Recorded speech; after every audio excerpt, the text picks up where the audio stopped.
எங்களுடைய உணர்வுகளை நாங்கள் ஆத்மார்த்தமாக வெளிப்படுத்த முடியாத ஒரு அடக்குமுறையை இந்த அரசு பிரயோகித்திருக்கிறது.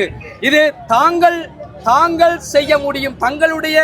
தாங்கள் சார்ந்த அரசியல் தலைமைகள், தங்களுடைய பாராளுமன்ற உறுப்பினர்கள் இவற்றை சமாளிப்பதற்காக பல கருத்துக்களை இனி கூறிக்கொண்டு வருவார்கள். உங்களுக்கு தெரியும், நேற்று மாலையே கூற வலிக்கிட்டு விட்டார்கள். தங்களுடைய பிழையை மறைப்பதற்காக எங்கள் இனத்தை வைத்துக் கொண்டு அந்த கோடாலி காம்புகள் என்ன செய்கிறார்கள் என்று சொன்னால், எங்களுக்கு அதாவது அவருடைய கருத்துக்கள் எங்களுடைய மக்களை மீண்டும் திருப்பக்கூடிய வகையில், அதாவது கைது பிழைதான் என்கின்றது போல அவர்கள் சார்ந்த பாராளுமன்ற உறுப்பினர்களை கலைக்க வலிக்கிட்டு விட்டார்கள்.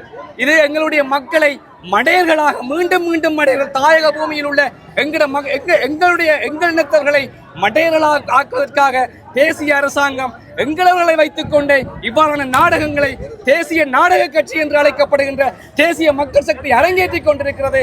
நிச்சயமாக சங்கீதன் விடுதலை செய்யப்பட வேண்டும்.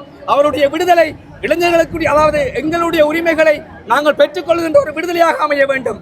நாளை நாங்களும் கதைக்க முடியாத மௌனிகளாக நாங்கள் ஆக்கப்படுவோம். எனவே சங்கீதனுடைய விடுதலையை இளைஞர்கள் சார்பாக, வடகிழக்கு தாயக பூமியினுடைய இளைஞர்கள் சார்பாக நாங்கள் அன்று அரசிடம் வலியுறுத்த விரும்புகிறோம். இவருடைய விடுதலை நிச்சயமாக காலம் தாழ்த்தப்படாமல் இவருடைய விடுதலை உறுதி செய்யப்பட வேண்டும் என்பதை இளைஞர்கள் சார்பாக கேட்டுக்கொள்ள விரும்புகிறோம். நன்றி.